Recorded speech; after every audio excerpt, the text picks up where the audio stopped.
آپ کبھی بھی اس بات کو ثابت نہیں کر سکتے کہ خود ازواج رسول خدا نے کبھی اس بات کو کہا ہو، دعویٰ کیا ہو کہ آیت تطہیر کا مصداق ہم ہیں. اچھا، کبھی بھی نہیں کیا. کبھی بھی نہیں کیا. ازواج رسول ازواج کریم رسول خدا نے کبھی بھی اس بات کا وہ اعلان نہیں کیا، نہ دعویٰ کیا ہے کہ آیت تطہیر کا مصداق ہم ہیں، بلکہ امیر المومنین سے لے کر سیدہ زہرا، امام حسن، امام حسین، امام مہدی تک وہ دعوے دار ہیں. انہوں نے اس بات کو کہا ہے لوگوں کے سامنے، اے لوگو آیت تطہیر ہمارے لیے اتری ہے.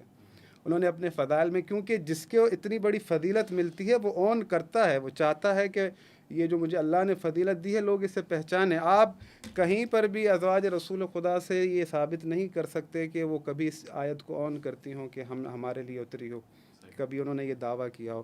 دوسری جو چیز ہے، جیسا کہ مولانا صاحب نے فرمایا کہ خاص جو ہے ان کا اللہ کی طرف سے جو ہے وہ مخاطب جو ہے وہ ازواج تھیں. پھر اعدادی طور پر اکثر کہتے بھی ہیں کہ آج کل جو ہے وہ ہر طرف سے یہ بحث چل رہی ہے کہ اعدادی طور پر اہل بیت کو شامل کیا گیا، یہاں پر مخاطب جو ہیں. تو مفتی صاحب نے جو ہے وہ ضمیروں کا ذکر کیا کہ مخاطب جو ہیں جمع مخاطب مؤنث. ہاں، یہاں پر دیکھیں آپ جو ہے ساری ضمیریں جو ہیں وہ جمع مؤنث جو ہیں مخاطب وہ استعمال ہو رہی ہیں. جب آیت انما یرید اللہ لیذھب عنکم آ رہا ہے تو یہاں پر وہ ضمیر آ رہی ہے جس میں مرد بھی شامل ہیں، عورتیں بھی شامل ہیں. تو ساری بات جو ہے وہ یہ ہے کہ یہ تمام کی تمام آیتیں آپ پیچھے سے پڑھیں گے، اگر آیتوں پر غور کریں گے تو در حقیقت اللہ کی طرف سے ایک انہیں سمجھ لیں کہ میں تنبیہ تو نہیں کہتا، انہیں ایک صلاح ہے کہ آپ جو ہے کبھی بھی گناہ کا کوئی ایسا عمل نہ کریں، اگر کریں گی تو آپ کو عذاب ہوگا، ڈرایا جا رہا ہے. یہی جملے. تو یہ اگر جہاں پر اگر ہم کہیں کہ اللہ ان سے طہارت بخش چکا ہے یا اس کے ارادے میں ہے، تو یہ کہنا آیت کو بیان کرنا بنتا نہیں ہے اصل میں. تو پھر وہ جمع مؤنث مخاطب کا صیغہ رک گیا اور جمع مذکر مخاطب کا صیغہ آ گیا، اس کی کیا وجہ ہے؟ اس کی وجہ یہ ہے کہ اس میں امام حسن بھی ہیں، اس میں امام حسین بھی ہیں، اس میں امیر المومنین بھی ہیں، ایک خاتون ہے. تو جہاں پر زیادہ مرد ہوتے ہیں وہاں پر مخاطب جو ہے مذکر آ جاتا ہے اس میں. یہ وجہ ہے. اس کی کوئی روایت بھی پیش کر سکتے ہیں آپ کہ یہی 5 لوگ ہیں، اور ایسی کوئی مثال کے طور پہ جناب ام سلمہ سے روایت ہے، وہ تحقیق کے اوپر مبنی روایت ہے، بالکل صحیح ہے؟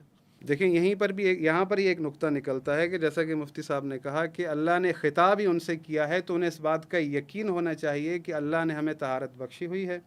تو جب رسول خدا اگر اعدادی طور پر اہل بیت کو شامل کر رہے ہیں، امیر المومنین کو، سیدہ زہرا، امام حسن حسین کو چادر میں لے کر، تو یہ کہنا بنتا نہیں ہے کہ میں بھی آ جاؤں، کیونکہ اگر وہ پہلے سے ہیں، کیونکہ جو بعد میں آ رہا ہے اس میں شامل کیا جا رہا ہے، تو اسے آنے کی ضرورت نہیں ہے یا طلب کرنے کی ضرورت نہیں ہے کہ میں آ جاؤں. تو رسول خدا نے کہا کہ نہیں، تم خیر پر ہو.